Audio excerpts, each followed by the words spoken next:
All right, today we're going to do a quick review on how to manage contracts commitments, specifically from the contracts module, and how to run invoices against that commitment, against those contracts. So right now we're on portfolio management, all projects landing page. I'm going to select an example project that we have here.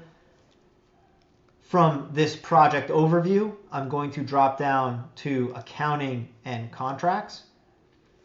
Now, this page will automatically be populated based off of the budget you've created. So you have to create a budget first, and therefore your budgets will populate automatically on the contracts landing page. So I'm going to select one of our budgets, and now you can create a contract against your budget, right? Against those line items that you've created. You see we have a few examples here. How to create this from the contracts module is as simple as add a contract.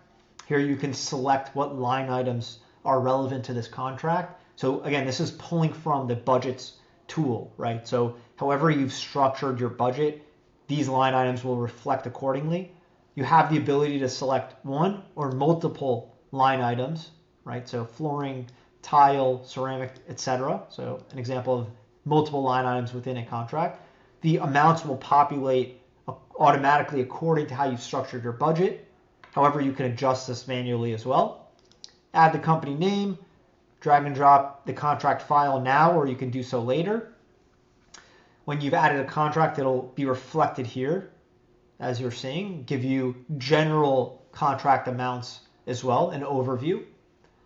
To make edits, you simply select this pen action icon. You can adjust accordingly. You can select add contract files to add the literal file, right? The contract itself, executed contract. You can select this execute contract lock action icon, which will do exactly as you'd imagine. Finalize that contract according to the date that you set.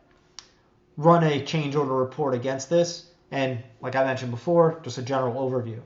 Now that said, if you select any of these companies, right, these contracts is an action icon, this will bring you to your correspondence with that trade, with that contract. This will pull from the bid module. So if you started on a bidding process, you'll see all of your data in one place from bidding all the way to project closeout. However, if you didn't start and have a bid correspondence, that's fine. Now, in order to bill against these commitments, you're going to go to accounts payable. Again, the same structure, right? It will reflect the budgets that you've created, and it'll also follow whatever permission controls that you've created. So I'm going to continue this example of our project master budget. You saw these commitments in our contracts module, right? We had multiple line items for some of these, some of them singular. Now, there are a few ways to manage this process. You could simply send this trade, this vendor, the link to their invoice tool, which will populate your correspondence with them, and of course your commitments in totals, where they can simply upload an invoice with due dates, and this will back into your invoice management portal, which will be reflected as such, where you can manage in one dashboard all of your invoices, understand the statuses. And again, adding anything on the product is very simple. Add invoice on the top right. You have your due dates, you have the status, you have the literal files, and this is already associated with the commitment, right, that you've created, the contract that you've created. So this invoices portal is based off of, right, your commitment with the demo team, for example. So these statuses are all interlinked. So this is automatically linked to your contracts page where we just were. You have, like we saw a moment ago, the correspondence functionality, whether you send a shareable link or select it yourself or collaborate. And within the invoices tool, if you wanted, you could run workflows like a payment workflow, approval process, for example. You have your due dates, of course, like we mentioned.